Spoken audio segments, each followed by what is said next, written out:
Established in 2005, YouTube is one of the first global social networks around, and its relevance continues to do nothing but grow. The video content posted, viewed, and shared on YouTube can be watched on desktops, laptops, notebooks, smartphones, and now smart TVs, any time of day or night. YouTube attracts a larger range of demographics across all ages, hobbies, interests, and careers than any other social media platform. And YouTube videos can generate high search engine page ranking.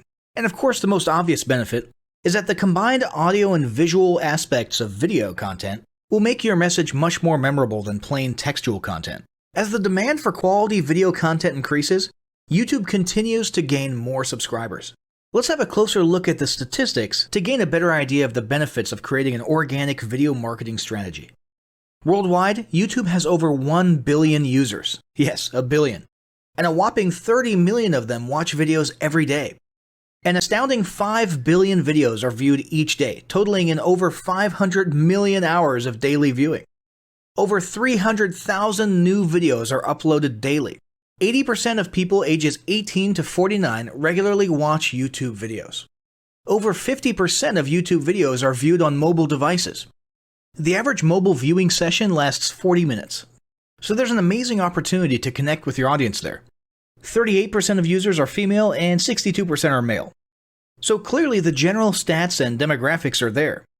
And by themselves, they justify using YouTube as a marketing channel. But the marketing-related stats are even more compelling. Today, around 87% of online marketers use video content. 1/3 of all online activity is watching videos. 92% of mobile video viewers share the content that they watch.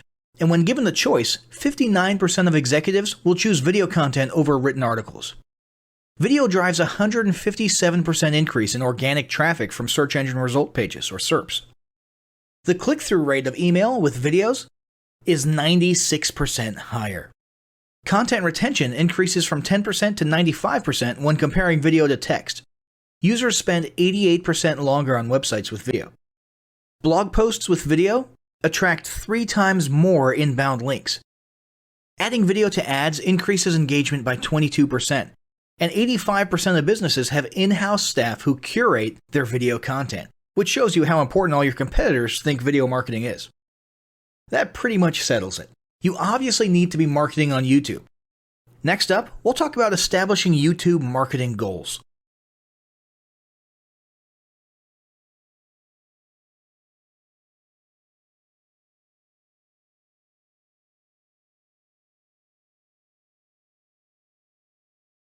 Establishing marketing goals is critical to the success of your YouTube marketing. Countless entrepreneurs and businesses have set up a YouTube presence, made a few posts, and then let it sit untouched for months or even years. This is usually due to a lack or an absence of goals. So, before you even begin establishing any sort of YouTube presence or strategy, you need to establish clear marketing goals. Your goals should be specific, measurable, and attainable. They can be long-term, short-term, or a mix of both. Deadlines and milestones can be helpful as well. I want to increase my social following would be an example of a bad goal that will likely result in your marketing efforts petering out for a while because there's no specific milestones. I want to gain 1,000 likes by Christmas is an example of a good goal. It's specific, measurable, and certainly attainable. Below are some examples of the various goal categories you might be interested in. First up, there's traffic to websites. And here we're talking about sales, leads, or just content marketing. Probably one of the most popular goals of YouTube marketing is to funnel your YouTube traffic back to your own web properties. After all, most businesses don't do business on YouTube per se. You're leveraging YouTube to obtain traffic and convert that YouTube traffic into brand followers, leads, prospects, and customers. So maybe your goal is to get people to a landing page with a free offer where they can subscribe to your list and become a lead. Maybe they're being sent to a sales page or an e-commerce store. Maybe you just want to do some content marketing, so you send them to your blog. Whatever the case, the end goal for a lot of businesses will likely be bringing YouTube traffic away from YouTube and over to their own web properties. Next up, there's social following, which we like to call YouTube as autoresponder. In this goal category, your aim is to build a large number of followers, and the reason we also refer to this as YouTube as autoresponder is because the main sought-after benefit here is to increase the number of people who will see your uploads in their feeds. In this sense, your YouTube posts become similar to sending out email broadcasts via your autoresponder. If you grow a large enough community, this can be very beneficial, and if your content is engaging enough to get a lot of traction in the form of likes, comments, subscribes, and shares, you can significantly increase the range of your organic reach into people's feeds. Next, there's passive presence. Some businesses might have purely passive goals. Simply being present and discoverable inside of YouTube is a benefit that has wider appeal and greater utility than you may think. In many cases, a company's YouTube presence might supersede or at least augment what was once the role of a blog, assuming most of your content can be conveyed in the form of videos or attached to videos. When people come across this content of yours and they look at your channel, they can see some basic info about your brand or business, and you can get some traffic to your website. The same approach can also be used for events, communities, and brands. After that, there's brand awareness. Another goal that's less thought about might be spreading brand awareness and recognition. If you're just starting out, there's a good chance your brand might be in need of a jump start. If nobody's ever heard of you, a great way to increase recognition is to simply create and share unique, helpful, or entertaining content and get your name, logo, and overall brand identity in front of as many people as possible as many times as possible. If this is your goal, you want to avoid being salesy in the beginning. Ensure you're focused almost entirely on posting helpful, relevant, or entertaining videos. After that, there's expanding existing audiences. If you've already got an audience, your goal might be to make it bigger. This can be done via several social marketing methods. Sharing viral content, either curated or created yourself, can lead to a huge increase in your YouTube audience.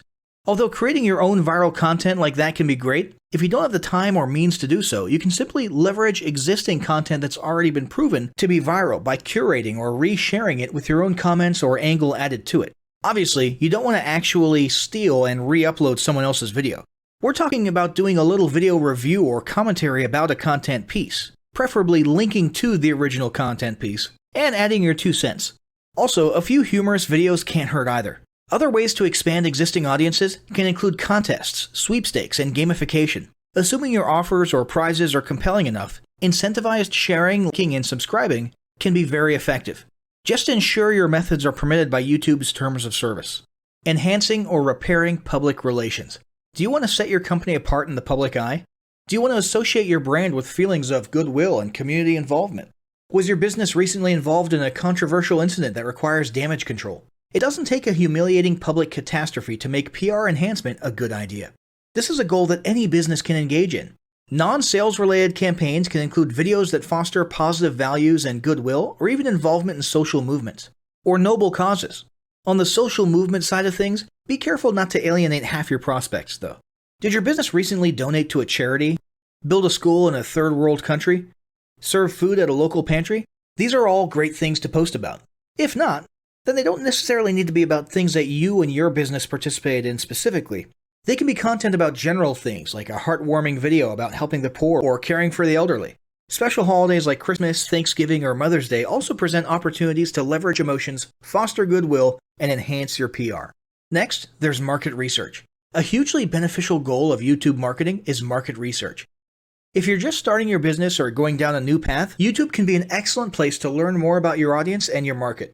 This can be done in a structured way with things like mentioning surveys and questionnaires at the end of your videos and linking to them in the description, or in a less structured way by simply engaging with your audience, commenting, asking questions, and so on. Also, lurking or conversing in YouTube channels or the comments of videos related to your industry can teach you a ton about what your customers want and who they are. Beyond that, you can monitor your competitors' accounts and posts to see what their customers like and what they're complaining about, so you can adjust your business accordingly. Creating your own channel, posting, and engaging in it is another great way to get a constant stream of market and audience data flowing into your business. Ultimately, your goal should be to come up with 1 or 2 ideal customer avatars that you can then base your marketing and product development on. All of the goals you've learned about in this section require some sort of presence on YouTube. Getting that presence started is what we're going to talk about next.